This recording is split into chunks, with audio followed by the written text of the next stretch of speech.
Alrighty, guys. You guys, you guys know what I'm doing. Hold on.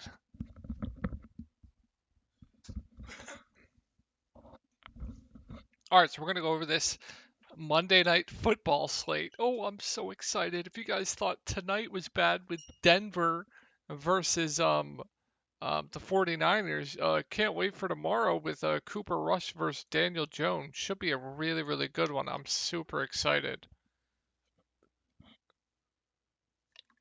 It's going to be so much fun. I just can't wait. But first, let's go over some. You know, we have absolutely crushed every main slate so far this year. So I'm just gonna shout out the boys once again. Yeti has been absolutely smashing every week. Every week Yeti's been smashing. Huge win here for $750. Like, look, and we troll in here. Like, it's just a good environment, you know. Days has also been smashing like every single week. Just fucking love to see it. Falcons been smashing too. Just crazy. Um, Independence best day in NFL. Yeah, just what did I just do? Just really good day overall. Once again, I can't hit on a showdown slate for the life of me though. Whatever I do for showdown, just do the opposite. But yeah, phenomenal day once again. It doesn't change around here. Just winning every week. We'll go over my lineups from today. So we'll go over my GPP lineup. So we were on Joe Burrow stacks this week. Actually did pretty well with Jamar Chase getting that touchdown near the end. Was a little bit tilted there. Oh boy, there's some tilting in this video. So T. Higgins, absolutely breaking the slate. He gets absolutely destroyed, pretty much has a concussion, and he somehow comes back out there. But he didn't catch another pass after he got injured, so he was definitely shook up, definitely had a concussion. Um, I mean, Jamar Chase is not being involved at all. I knew it was a possibility, but come on, man. Jonathan Taylor, I would play at this ownership 100 out of 100 times in a good matchup against Kansas City. So I don't regret that play at all. Also, I'm very happy for Zay Jones. Where is Zay Jones? Let's see. Let's see how many points Zay Jones put up. Kyle Pitts actually had a good game. Definitely really liked him this week. Where is I need to find Zay Jones. Cuz I'm so happy for him after I play him last week at 0% ownership. One of the best GPP plays on the slate. Where is he? Where is he? If I don't find him in another few clicks, I'm just gonna click off. JJ had another bad game. Yeah, I don't think I'm gonna find. I don't think I'm gonna find Zay. Let's just look at his stat line. Sorry, guys. Just skip ahead if you don't want to see this, but play him at low ownership last game. He goes for 10 catches, 85 yards, and a touchdown. So happy for him. All right, let's go over my cash lineup. So the core that I had for cash was obviously Leonard Fournette, David Montgomery, Stephon Diggs, Irv Smith Jr. And then you guys know I was extremely high on Matt Collins for cash games. I saw a lot of people double punting tight end this week in a lot of discords that I'm in, and just play Matt Collins, man. Don't double punt tight end. Like Juwan was fine. I don't know. In this Discord I'm in, I think a lot of you guys know this. I'm in a pretty big Discord, a pretty with I'm in ETR's Discord, and there were half the people were doing like a Irv Smith Juwan pairing with Josh Allen over Jalen Hurts, and I mean, I guess the thought process was fine, but um, I preferred Matt Collins. Now, got extremely lucky here with Matt Collins. This was definitely a luck box play. There was no way anyone could have known he was going to have this good of a game. He should have probably ended with like 10 fantasy points, not 32. So that was definitely a luck box play there. So I'm not going to victory lap that. I'm not going to victory lap that at all because that was straight luck. But yeah, I rounded out my lineup with Jalen Hurts, Leonard Fournette, David Montgomery, Stephon Diggs, Amon-Ra St. Brown, T. Higgins, Irv Smith Jr., Matt Collins, Panthers defense. Now let's tilt some. Leonard Fournette has all the usage in the world out there for 100% of the snaps. Gets good usage, just doesn't do anything. David Montgomery, injured. Stephon Diggs, floor game. Amon-Ra St. Brown, injured. T. Higgins, injured. Everyone was getting injured today. I don't get it. But that's the look back. I show you guys my lineups every day so you can know how I'm doing. Let's get into this 2-game slate or showdown slate. So we'll go over Dallas first. So there's some interesting news to keep an eye on here, and that is Dalton Schultz is a true questionable tag. I don't think he's going to play. And Michael Gallup is expected to be back. Obviously, Dak Prescott is out as well. So I think a lot of people are going to be extremely cautious on clicking CD's names and GPPs, and let me explain why. Saquon Barkley is right there at the top, close price to him. Now, I definitely do prefer Saquon Barkley. I think Saquon Barkley is one of the best plays on the slate.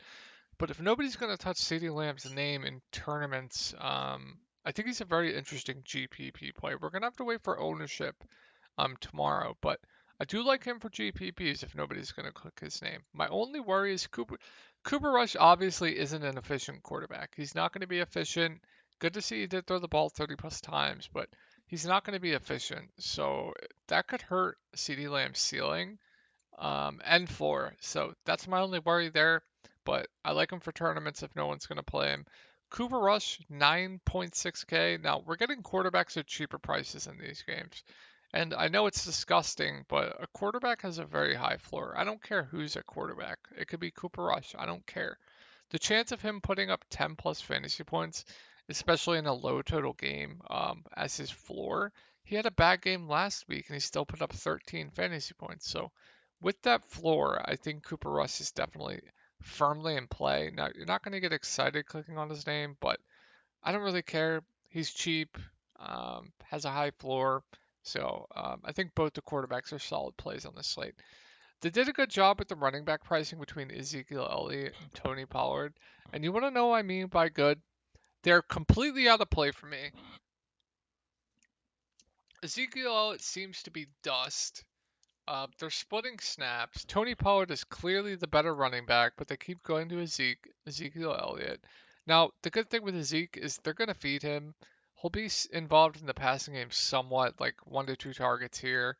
The good thing with him, though, is when they get inside the 5, they're going to give the ball to Ezekiel Elliott. So he does have that touchdown upside. I think he's a fine play, but I think he's a little bit overpriced for my liking. Tony Pollard definitely overpriced. Just prefer Zeke if you're going to go that route. Michael Gallup himself, he's in a weird price range. And I say this because Sterling Shepard is basically the same price. And I think Sterling Shepard right now stands out as one of the best plays on the slate. We're going to have to keep an eye on if he's going to be limited or not. If he's not limited, you can go there in GPPs, but I'm kind of indifferent on him. I'm kind of indifferent on Noah Brown. I think they're just GPP plays for me, especially with Cooper Rush being super non-efficient. I think both their floors are very, very low. But Amari Cooper's not on this team anymore, so that's definitely a boost to Gallup. If he isn't limited, I could see going there. I think Noah Brown's a little bit overpriced for my liking, especially with Michael Gallup coming back. Dalton Schultz, if you consider the quarterback situation and if he plays, I think he's overpriced as well. So I'm not going to go out of my way to play really all 4 of these guys in this grouping here. Low total games, yep, the defenses are in play. I personally don't play defenses. I don't care how low total the game is.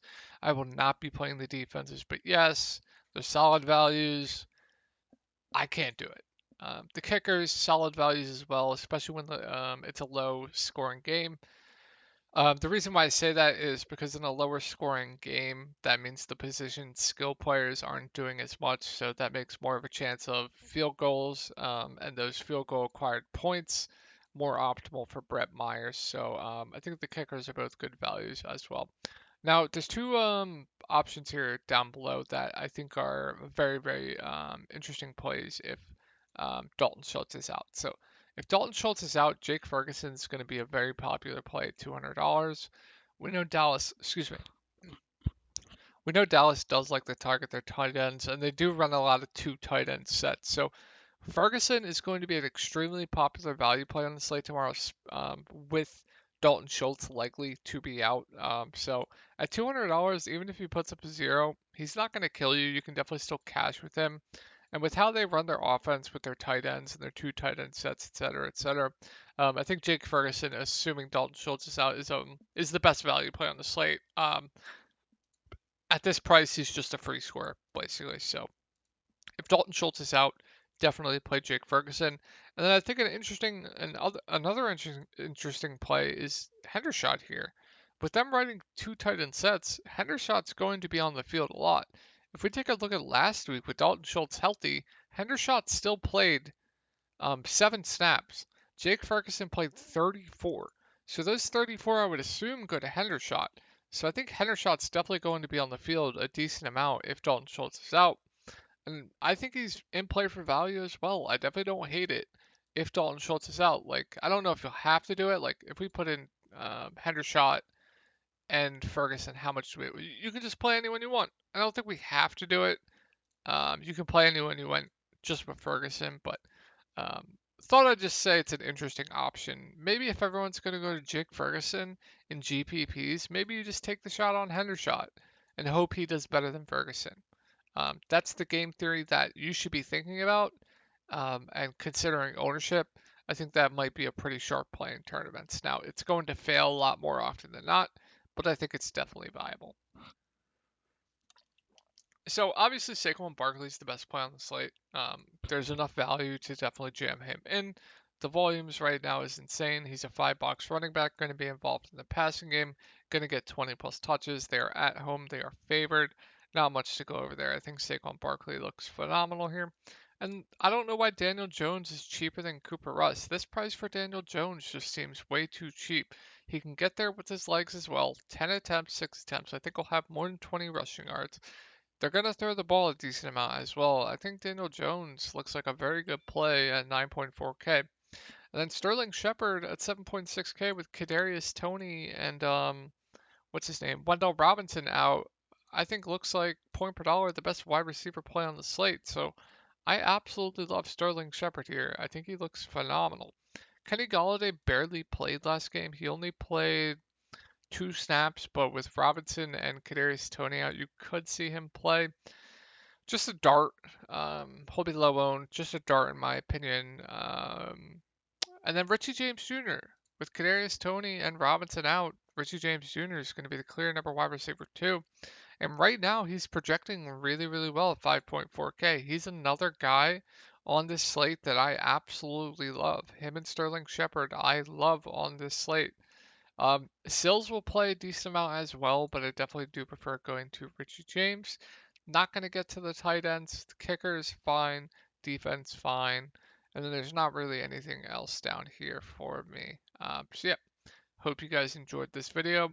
If you want to join the Discord, I will have a link to that below.